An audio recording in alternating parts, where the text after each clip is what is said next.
ಆಕಾಶವಾಣಿ ಪ್ರದೇಶ ಸಮಾಚಾರ ಓದುತ್ತಿರುವವರು ಚೇತನ್ ಸಿವಿ. ಮುಖ್ಯಾಂಶಗಳು: ಧಾರವಾಡ ಐಐಟಿಯ ವಿಸ್ತರಣಾ ಮೂಲಸೌಕರ್ಯಕ್ಕೆ ವಿಡಿಯೋ ಕಾನ್ಫರೆನ್ಸ್ ಮೂಲಕ ಪ್ರಧಾನಿ ಚಾಲನೆ. ಮುಖ್ಯಮಂತ್ರಿ ಸಿದ್ದರಾಮಯ್ಯ ಬೆಂಗಳೂರು ನಗರ ಪ್ರದಕ್ಷಿಣೆ, ಕರ್ತವ್ಯ ಲೋಪವೆಸಗಿದ ಗುತ್ತಿಗೆದಾರರು, ಇಂಜಿನಿಯರ್ಗಳ ವಿರುದ್ಧ ಕ್ರಮಕ್ಕೆ ಸೂಚನೆ. ಸಿಂಧನೂರಿನಲ್ಲಿ ವಿವಿಧ ಇಲಾಖೆಗಳ ಕಟ್ಟಡಗಳ ಉದ್ಘಾಟನೆ ಹಾಗೂ ಶಂಕುಸ್ಥಾಪನೆ. ಬೆಂಬಲ ಬೆಲೆಯಡಿ ಸೂರ್ಯಕಾಂತಿ, ಹೆಸರುಕಾಳು, ಉದ್ದಿನಕಾಳು ಖರೀದಿಸಲು ಜಿಲ್ಲಾಡಳಿತದಿಂದ ಸಿದ್ಧತೆ. ಯಾದಗಿರಿ ಜಿಲ್ಲೆಯಲ್ಲಿ ವಾಡಿಕೆಗಿಂತ ಹೆಚ್ಚು ಮಳೆ, ರಾಜ್ಯದ ಉತ್ತರ ಒಳನಾಡಿನಲ್ಲಿ ಆರೆಂಜ್ ಅಲರ್ಟ್ ಘೋಷಣೆ. ವಾರ್ತೆಗಳ ವಿವರ. ಭಾರತೀಯ ತಂತ್ರಜ್ಞಾನ ಸಂಸ್ಥೆ ಧಾರವಾಡದಲ್ಲಿ ಹಂತ ಬಿ ಮೂಲಸೌಕರ್ಯಕ್ಕೆ ಪ್ರಧಾನಿ ನರೇಂದ್ರ ಮೋದಿಯವರು ಇಂದು ವಿಡಿಯೋ ಕಾನ್ಫರೆನ್ಸ್ ಮೂಲಕ ಶಂಕುಸ್ಥಾಪನೆಯನ್ನು ನೆರವೇರಿಸಿದರು. ಪ್ರಧಾನಮಂತ್ರಿ ನರೇಂದ್ರ ಮೋದಿಯವರು ಈ ಸಂದರ್ಭದಲ್ಲಿ ಮಾತನಾಡಿ, ದೇಶದ ಉನ್ನತ ಶಿಕ್ಷಣ ವಲಯ ಮತ್ತು ಸಂಶೋಧನಾ ಮೂಲಸೌಕರ್ಯವನ್ನು ಬಲಪಡಿಸಲು ಕೇಂದ್ರ ಸರ್ಕಾರದ ನಿರಂತರ ಬದ್ಧತೆಯನ್ನ ಅವರು ಪ್ರತಿಪಾದಿಸಿದರು. देश के अनेक राज्यों में आईआईटी के विस्तार का काम भी आज से शुरू हो रहा है. इसके अलावा ओडिशा में शिक्षा, कौशल और कनेक्टिविटी से जुड़े अनेक प्रोजेक्ट्स का शिलान्यास और लोकार्पण भी हुआ है. थोड़ी देर पहले ही बरहमपुर से सूरत के लिए ಹಂತ ಬಿ ಯೋಜನೆಯಡಿ ಕ್ಯಾಂಪಸ್ನಲ್ಲಿ ಶೈಕ್ಷಣಿಕ ಸಂಶೋಧನಾ ಹಾಸ್ಟೆಲ್, ನಿವಾಸ ಮತ್ತು ಸಮುದಾಯ ಮೂಲಸೌಕರ್ಯ ವಿಸ್ತಾರವಾಗಲಿದೆ. ಅಭಿವೃದ್ಧಿಗೊಂಡ ಸಾಮರ್ಥ್ಯದೊಂದಿಗೆ ಐಐಟಿ ಧಾರವಾಡದಲ್ಲಿ ಯುಜಿ, ಪಿಜಿ ಹಾಗೂ ಪಿಎಚ್ಡಿ ಕಾರ್ಯಕ್ರಮಗಳಲ್ಲಿ 2500ಕ್ಕೂ ಹೆಚ್ಚು ವಿದ್ಯಾರ್ಥಿಗಳನ್ನು ನಿರ್ವಹಿಸಲು ಸಾಧ್ಯವಾಗಲಿದೆ. ಇದಕ್ಕೆ 150ಕ್ಕೂ ಹೆಚ್ಚು ಪ್ರಾಧ್ಯಾಪಕರು ಮತ್ತು 120 ಅಧಿಕಾರಿ ಹಾಗೆ ಸಿಬ್ಬಂದಿ ವರ್ಗದವರು ಸಹಕಾರವನ್ನು ನೀಡಲಿದ್ದಾರೆ. ಈ ವಿಸ್ತರಣೆ ಕೇವಲ ಸಂಸ್ಥೆಯ ಶೈಕ್ಷಣಿಕ ಮತ್ತು ಸಂಶೋಧನಾ ಸಾಮರ್ಥ್ಯಗಳನ್ನು ವೃದ್ಧಿಸುವುದಲ್ಲದೆ ಸ್ಟಾರ್ಟ್ಅಪ್ಸ್, ಸ್ಥಳೀಯ ಕೈಗಾರಿಕೆಗಳು ಮತ್ತು ವಿಶಾಲ ಸಮುದಾಯಕ್ಕೂ ಸಂಶೋಧನಾ ಒಪ್ಪಂದ, ನವೀನತೆ ಮತ್ತು ಕೌಶಲ್ಯಾಭಿವೃದ್ಧಿ ಕಾರ್ಯಕ್ರಮಗಳ ಮೂಲಕ ಪ್ರಯೋಜನವನ್ನು ನೀಡಲಿದೆ. ಮುಖ್ಯಮಂತ್ರಿ ಸಿದ್ದರಾಮಯ್ಯ ಅವರು ಇಂದು ಬೆಂಗಳೂರು ನಗರ ಪ್ರದಕ್ಷಿಣೆಯ ನಿಮಿತ್ತ ಹೆಣ್ಣೂರಿನ ಬಾಗಲೂರು ರಸ್ತೆಯ ವೈಟ್ ಟ್ಯಾಪಿಂಗ್ ಕಾಮಗಾರಿಯನ್ನು ಪರಿಶೀಲನೆ ನಡೆಸಿದರು. ವೈಟ್ ಟ್ಯಾಪಿಂಗ್ ಅಡಿ ಅಭಿವೃದ್ಧಿಪಡಿಸಲಾದ ರಸ್ತೆಗಳಲ್ಲಿ ಗುಂಡಿಗಳು ಬಿದ್ದರೆ ಅದರ ಹೊಣೆಯನ್ನು ಗುತ್ತಿಗೆದಾರರೇ ಹೊರಬೇಕಾಗಿದೆ ಹಾಗೂ ಈ ಅವಧಿಯಲ್ಲಿ ಗುತ್ತಿಗೆದಾರರೇ ರಸ್ತೆಗಳ ನಿರ್ವಹಣೆ ಮಾಡಬೇಕು ಎಂದು ನಿಯಮವಿದೆ.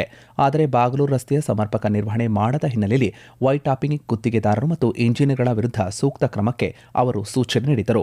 ನಾಗವಾರದಲ್ಲಿರುವಂತಹ ಘನತ್ಯಾಜ್ಯ ಸಂಗ್ರಹಣಾ ಕೇಂದ್ರಕ್ಕೆ ಭೇಟಿ ನೀಡಿ ತ್ಯಾಜ್ಯ ನಿರ್ವಹಣಾ ವ್ಯವಸ್ಥೆಯ ಪರಿಶೀಲನೆಯನ್ನು ನಡೆಸಿದರು. ಹೊರಭಾಗದಲ್ಲಿ ರಾಶಿಯಾಗಿ ಕಸ ಬಿದ್ದಿರುವುದನ್ನು ಗಮನಿಸಿ ಮುಖ್ಯ ಇಂಜಿನಿಯರ್ ಪ್ರಹ್ಲಾದ್ ಹಾಗೂ ರಾಘವೇಂದ್ರ ಪ್ರಸಾದ್ ಅವರಿಗೆ ನೋಟಿಸ್ ನೀಡುವಂತೆ ಸೂಚಿಸಿದರು. ಹೆಬ್ಬಾಳ ಸಮೀಪ ಮೆಟ್ರೋ ಕಾಮಗಾರಿ ವೇಳೆ ಬಿಎಂಆರ್ಸಿಎಲ್ ಸರ್ವಿಸ್ ರಸ್ತೆಗಳ ಬಗ್ಗೆ ನಿರ್ಲಕ್ಷ್ಯ ವಹಿಸಿರುವುದು, ರಸ್ತೆ ಬದಿ ನೀರು ನಿಲ್ಲುವಂತೆ ಮಾಡಿರುವುದು ಹಾಗೂ ವೈಟ್ ಟಾಪಿಂಗ್ ರಸ್ತೆ ಹಾಳು ಮಾಡಿರುವುದನ್ನು ಗಮನಿಸಿ ತಕ್ಷಣವೇ ಸರ್ವಿಸ್ ರಸ್ತೆ ನಿರ್ವಹಣೆ ಮತ್ತು ಚರಂಡಿ ದುರಸ್ತಿ ಮಾಡುವಂತೆ ಸೂಚನೆಯನ್ನು ನೀಡಿದರು. ವೆನ್ಸನ್ ಮ್ಯಾನರ್ ಸಮೀಪ ರಸ್ತೆಯ ಮೇಲೆ ಮಳೆ ನೀರಿನ ಸರಾಗ ಹರಿವಿಗೆ ಸೂಕ್ತ ಒಳಚರಂಡಿ ವ್ಯವಸ್ಥೆ ಮಾಡುವಂತೆ ಅವರು ನಿರ್ದೇಶನ ನೀಡಿದರು. ಕ್ವಾಲಿಟಿ ಪಾರ್ಟ್ ಹೋಲ್ಸ್ ಮುಚ್ಚಬೇಕು. ನಾನು ಅದಕ್ಕೆ ಈಗ ಒಬ್ಬ ಅಸಿಸ್ಟೆಂಟ್ ಎಕ್ಸಿಕ್ಯೂಟಿವ್ ಸಸ್ಪೆಂಡ್ ಮಾಡಿದೆ. ಹೆಣ್ಣೂರು ರಸ್ತೆ ಇದೆಯಲ್ಲ, ಅದು ವೈಟ್ ಟ್ಯಾಪಿಂಗ್ ಆಗಿದೆ. ಒಬ್ಬ ಕಾಂಟ್ರಾಕ್ಟರ್ ಕೊಟ್ಟಿದ್ದಾರೆ, ಅವರೇ ಮೇಂಟೈನ್ ಮಾಡಬೇಕು, ರಸ್ತೆನೆಲ್ಲ ಅವನೇ ಮೇಂಟೈನ್ ಮಾಡಬೇಕು. ಮೇಂಟೈನ್ ಮಾಡಿ ವೈಟ್ ಟ್ಯಾಪಿಂಗ್ ಮಾಡಬೇಕು. ಯಾಕಂದ್ರೆ 1 ಕಿಲೋಮೀಟರ್ಗೆ 13 ಕೋಟಿ ರೂಪಾಯಿ ಕೊಡ್ತಾ ಇದೀವಿ ನಾವು. ಇನ್ನೊಂದು 30 ದಿನ ಟೈಮ್ ಕೊಟ್ಟಿದ್ದೀನಿ ಅವರಿಗೆ. ಎಲ್ಲ ಮೋಟಾರಬಲ್ ರೋಡ್ ಆಗಬೇಕು ಮತ್ತೆ ಎಲ್ಲ ಗುಂಡಿನೂ ಕೂಡ ಮುಚ್ಚಿರ್ಬೇಕು. ಈಗ ಏನ್ ಹೇಳಿದ್ದೀನಿ, ಈಗ ಐದು ಕಾರ್ಪೊರೇಷನ್ಗಳು ಮಾಡಿದ್ದೀವಿ. ಕಮಿಷನರ್ಗಳು, ಚೀಫ್ ಇಂಜಿನಿಯರ್ಗಳು ರಾಯಚೂರಿನ ಸಿಂಧನೂರು ತಾಲೂಕಿನಲ್ಲಿಂದು ಆರೋಗ್ಯ ಸಚಿವ ದಿನೇಶ್ ಗುಂಡೂರಾವ್ ಹಾಗೂ ವೈದ್ಯಕೀಯ ಶಿಕ್ಷಣ ಸಚಿವ ಡಾಕ್ಟರ್ ಶರಣಪ್ರಕಾಶ್ ಪಾಟೀಲ್, ಆರೋಗ್ಯ ಇಲಾಖೆ, ಕರ್ನಾಟಕ ಗೃಹ ಮಂಡಳಿ, ಕೆಆರ್ಐಡಿಎಲ್ ಸೇರಿದಂತೆ ವಿವಿಧ ಇಲಾಖೆಗಳ ಕಟ್ಟಡ ಉದ್ಘಾಟನೆ ಮತ್ತು ಶಂಕುಸ್ಥಾಪನೆಯನ್ನು ನೆರವೇರಿಸಿದರು. 15 ಕೋಟಿ ರೂಪಾಯಿ ವೆಚ್ಚದಲ್ಲಿ ಸಿಂಧನೂರು ನಗರದ ಪಿಡಬ್ಲ್ಯೂಡಿ ಕ್ಯಾಂಪಿನಲ್ಲಿ ತಾಯಿ ಮತ್ತು ಮಕ್ಕಳ ಆಸ್ಪತ್ರೆಗೆ ಮತ್ತು 1,05,00,000 ರೂಪಾಯಿ ವೆಚ್ಚದಲ್ಲಿ ಸಿಂಧನೂರು ನಗರದಲ್ಲಿ ನೂತನ ತಾಲೂಕು ಪಂಚಾಯತ್ ಕಾರ್ಯಾಲಯಕ್ಕೆ ಶಂಕುಸ್ಥಾಪನೆ ನೆರವೇರಿಸಿದರು. ಈ ವೇಳೆ ಮಾತನಾಡಿದ ಆರೋಗ್ಯ ಸಚಿವ ದಿನೇಶ್ ಗುಂಡೂರಾವ್ ಅವರು, ರಾಜ್ಯ ಸರ್ಕಾರವು ಆರೋಗ್ಯ ಕ್ಷೇತ್ರದ ಬೆಳವಣಿಗೆಯ ಬಗ್ಗೆ ವಿಶೇಷ ಗಮನ ಹರಿಸಿದ್ದು, ಈ ನಿಟ್ಟಿನಲ್ಲಿ ರಾಯಚೂರು ಜಿಲ್ಲೆಯಲ್ಲಿ ಹೊಸದಾಗಿ 16 ಆರೋಗ್ಯ ಕೇಂದ್ರಗಳಿಗೆ ಮಂಜೂರಾತಿಯನ್ನು ನೀಡಲಾಗಿದೆ ಎಂದು ತಿಳಿಸಿದ್ದಾರೆ. ಲಿಂಗಸಗೂರಿನಲ್ಲಿ 21 ಕೋಟಿ ರೂಪಾಯಿ ವೆಚ್ಚದಲ್ಲಿ ಕ್ರಿಟಿಕಲ್ ಕೇರ್ ಯೂನಿಟ್ ಸ್ಥಾಪನೆಗೆ ಮಂಜೂರಾತಿ ದೊರೆತಿದೆ. ಸಿಂಧನೂರು ತಾಲೂಕಿನಲ್ಲಿ ತಾಯಿ ಮಕ್ಕಳ ಆಸ್ಪತ್ರೆ ಆರಂಭ ಮಾಡಲಾಗಿದ್ದು, ಜಿಲ್ಲೆಗೆ 16 ಆರೋಗ್ಯ ಸೇವೆ ನೀಡುತ್ತಿದ್ದೇವೆ ಎಂದು ತಿಳಿಸಿದ್ದಾರೆ. ಪ್ರದೇಶ ಸಮಾಚಾರವನ್ನು ಕೇಳುತ್ತಿದ್ದೀರಿ.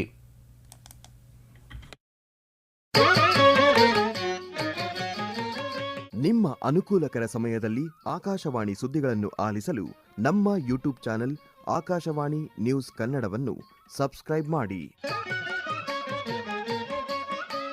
ನಮ್ಮೆಲ್ಲ ಕೇಳುಗರು ನಮ್ಮ ಫೇಸ್ಬುಕ್ ಖಾತೆ ಆಕಾಶವಾಣಿ ಆರ್ಎನ್ಯು ಬೆಂಗಳೂರು ಧಾರವಾಡ ಮತ್ತು ನಮ್ಮ ಟ್ವಿಟರ್ ಖಾತೆ @AIRnews_ಕನ್ನಡವನ್ನು ಅನುಸರಿಸಿ. ಪ್ರಾದೇಶಿಕ ಸುದ್ದಿ ವಿಭಾಗ ಬೆಂಗಳೂರು ಹಾಗೂ ಧಾರವಾಡದ ಎಲ್ಲಾ ಸುದ್ದಿ ಸಂಚಿಕೆಗಳು ನಮ್ಮ ಸಾಮಾಜಿಕ ಮಾಧ್ಯಮ ಖಾತೆಗಳಲ್ಲಿ ಲಭ್ಯವಿರುತ್ತವೆ.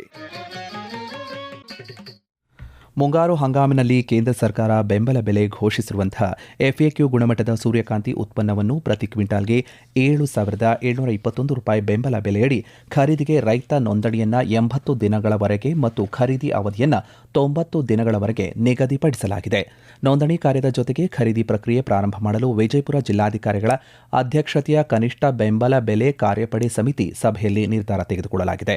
ಬೆಂಬಲ ಬೆಲೆಯಡಿ ಸೂರ್ಯಕಾಂತಿ ಉತ್ಪನ್ನ ಖರೀದಿಗಾಗಿ ಜಿಲ್ಲೆಯ ಬಬಲೇಶ್ವರ, ಸವನಹಳ್ಳಿ, ಬೆಳ್ಳುಬ್ಬಿ, ತಾಜಪುರ, ವಿಜಯಪುರ, ತಂಗಡಗಿ, ಚಡಚಣ, ಹಲಸಂಗಿ, ಸಿಂದಗಿ, ಬಸವನ ಬಾಗೇವಾಡಿ ಮತ್ತು ಮುದ್ದೇಬಿಹಾಳ ಸೇರಿದಂತೆ ಒಟ್ಟು 11 ಖರೀದಿ ಕೇಂದ್ರಗಳನ್ನು ತೆರೆಯಲಾಗಿದೆ.